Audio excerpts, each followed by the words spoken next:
UPSC civil services की परीक्षा की बजाय लेटरल एंट्री के जरिए सीधे आईएएस की भर्ती के विज्ञापन पर केंद्र सरकार ने रोक लगा दी है।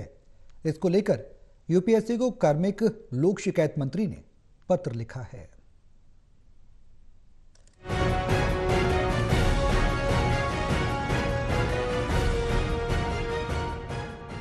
लेटरल एंट्री यानी सीधी भर्ती पर विवाद के बाद केंद्र सरकार ने इसके विज्ञापन पर रोक लगा दी है। कार्मिक लोक शिकायत एवं पेंशन मंत्रालय में केंद्रीय मंत्री जितेंद्र सिंह ने यूपीएससी को पत्र लिखा है, जिसमें लेटरल एंट्री के विज्ञापन पर रोक लगाने के लिए कहा गया है।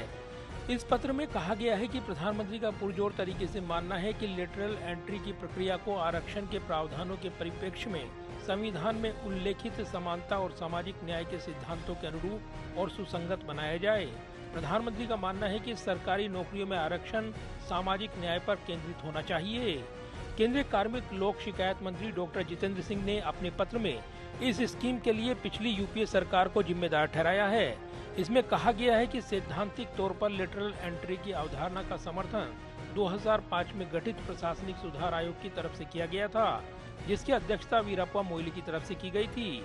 इसमें आगे कहा गया है कि तत्कालीन यूपीए सरकार ने विभिन्न मंत्रालयों के सचिव, यूआईडीएआई की टॉप लीडरशिप जैसे कई महत्वपूर्ण पदों पर लेटरल एंट्री के माध्यम से रिजर्वेशन की प्रक्रिया का पालन किए बिना ही नियुक्तियां की थी।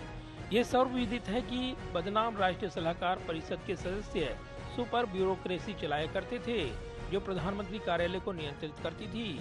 यूपीएससी को लिखे गए पत्र में पिछली सरकार पर आरोप लगाते हुए कहा गया है कि साल 2014 से पहले की ज्यादातर लेटरल एंट्री से हुई नियुक्तियां एड हॉक पर होती थी, जबकि हमारी सरकार का प्रयास रहा है कि ये प्रक्रिया संस्थागत, खुली और पारदर्शी रहे। बहरहाल लेटरल एंट्री में किसी भी शख्स को यूपीएससी परीक्षा में बैठने की जरूरत नहीं होती और सीधे ही उसकी नियुक्ति बड़े पदों पर होती है। इसमें आरक्षण का लाभ किसी एक समुदाय को नहीं मिलता है, लेकिन इसी प्रक्रिया पर बवाल शुरू हुआ और अब पीएम मोदी ने इस पर रोक लगाने का फैसला किया है। कैमरामैन पवन शर्मा के साथ प्रदीप कुमार, टोटल न्यूज, दिल्ली।